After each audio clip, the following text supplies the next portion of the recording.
মুসলমান আজকে দ্বীনি প্রতিষ্ঠান এই যে মাদ্রাসা হয়েছে, বাংলাদেশে কঠিন ষড়যন্ত্র চলছে, বাংলাদেশে কঠিন ষড়যন্ত্র চলছে। এই ষড়যন্ত্রের জালে আমরা পড়তে চাই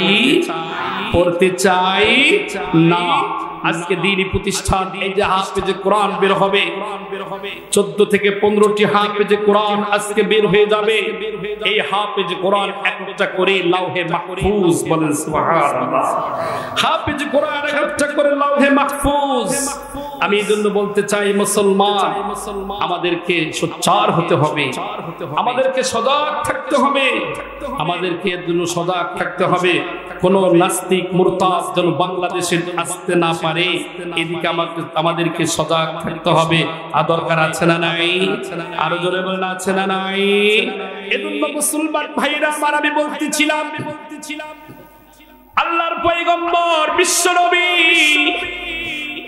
জনাবে মুহাম্মদ রাসূলুল্লাহ সাল্লাল্লাহু আলাইহি ওয়াসাল্লাম বলেন, আল্লাহর জমিনে আল্লাহর দ্বীন প্রতিষ্ঠা করতে গিয়ে, আল্লাহর জমিনে আল্লাহর দ্বীন প্রতিষ্ঠিত করতে গিয়ে সাহাবায়ে কেরাম জীবন দিয়েছেন, সাহাবায়ে কেরামের শরীর থেকে রক্ত ঝরেছে। কথা বলেন ঠিক কি না? শুধু কি তাই না?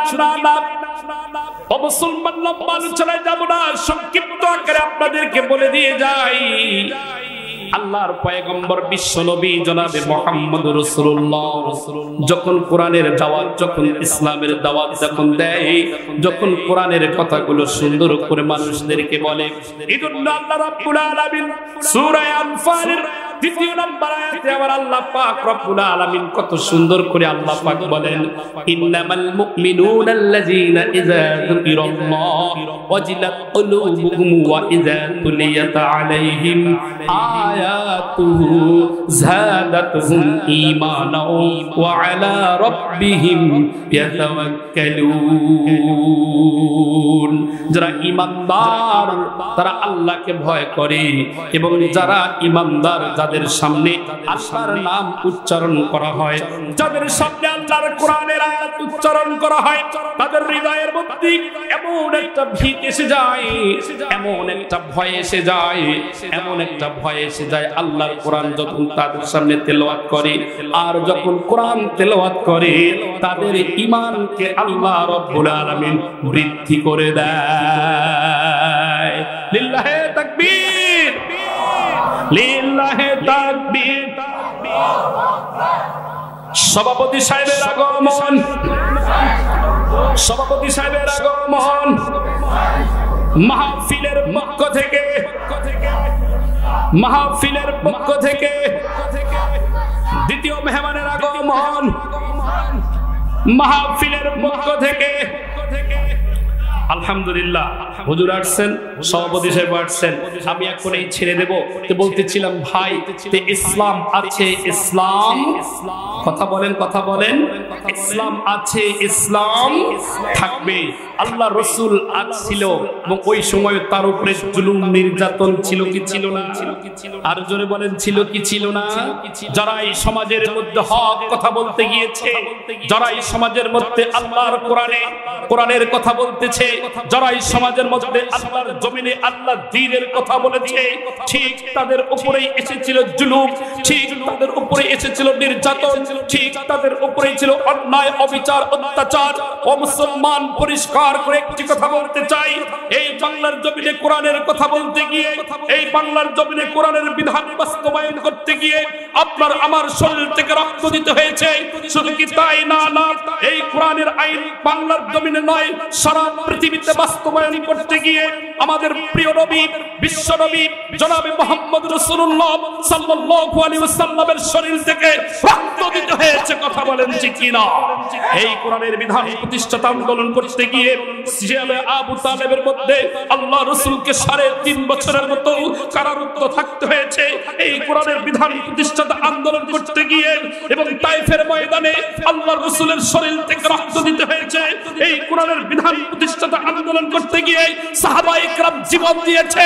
এই কোরআনের বিধান প্রতিষ্ঠাতা আন্দোলন করতে গিয়ে আমাদের ইমামদের ইমাম আবু হানিফাকে তার জেলখানায় কারারুদ্ধ থাকতে হয়েছে। ইসলামের বিধান প্রতিষ্ঠাতা আন্দোলন করতে গিয়ে এক বর্তমান সময়ে আল্লাহ রাসূলের ওয়ারিস সুম্মাল উলামায়ে কেরামদেরকে দিনের পর দিন রাতের পর রাত তাদেরকে কষ্ট করতে হয়েছে, কারারুদ্ধ থাকতে হয়েছে, অমুসলমান তাদেরকে জীবন দিতে হয়েছে। তাই আমি বলতে চাই, এই কোরআন আছে, কোরআন থাকবে, ইসলাম আছে, ইসলাম থাকবে। আর যদি এমন সময় আসে, হয়তো এমনও সময় আসতে পারে আল্লাহর জমিনে আল্লাহর দ্বীন প্রতিষ্ঠিত করার জন্য, আল্লাহর জমিনে আল্লাহর দ্বীন কায়েমের জন্য যদি আপনার আমার ডাক এসে যায়, যদি কোন আপনার আমার ডাক এসে যায়, কে কে প্রস্তুত থাকবে দ্বীনের জন্য, ইসলামের জন্য এক ফোঁটা রক্ত দিবে? দুহাত উঠে আল্লাহকে দেখা। আল্লাহ কবুল করুক, সকল বলি আমিন, আর জোরে বলি আমিন। ওয়া আখিরু দাওয়ানা আলহামদুলিল্লাহি রাব্বিল আলামিন। মুআজ্জাজ মুহতারাম, আমার সময় ছিল 45 মিনিট, ইনশাআল্লাহ 46 মিনিট হয়ে গেছে, আর 1 মিনিট আমি বাড়াতে চাই না। আমি এজন্য আপনাদের কাছে দোয়া চাই। আমি আপনাদের এলাকারই সন্তান, আমাকে আপনারা চেনেন, আমি এজন্য আলোচনা কম করেছি। আমার পিছনে আছেন মুহতারাম, অনেক দূর থেকে এসেছেন এবং ওনাকে আপনারা দেখেননি, ওনার আলোচনা শুনবেন এবং আপনারাও আমার জন্য দোয়া করবেন। ইনশাআল্লাহ আপনাদের দোয়ায় সারা বাংলাদেশ, ইনশাআল্লাহ সারা বাংলাদেশ আপনাদের দোয়ায় আমার সফর চলছে। লাগাতার আলহামদুলিল্লাহ যে ফেব্রুয়ারিতে আমার গনা গাতা 16 থেকে 17টা প্রোগ্রাম হয়েছে বাংলাদেশের বিভিন্ন জায়গায়। আমি যাই, আপনারা আমার জন্য দোয়া করবেন, আমিও আপনাদের জন্য দোয়া করি। আল্লাহ সকলকে দ্বীনের উপরে, ঈমান ও আমলের উপরে এবং মুত্তাকিন সালিহিন আল্লাহ রাসূলের তরিকা মোতাবেক যেন চলার তৌফিক আল্লাহ পাক দান করেন। ওয়া আখিরু দাওয়ানা আলহামদুলিল্লাহি রাব্বিল আলামিন। আসসালামু আলাইকুম ওয়া রাহমাতুল্লাহি ওয়া বারাকাতুহু।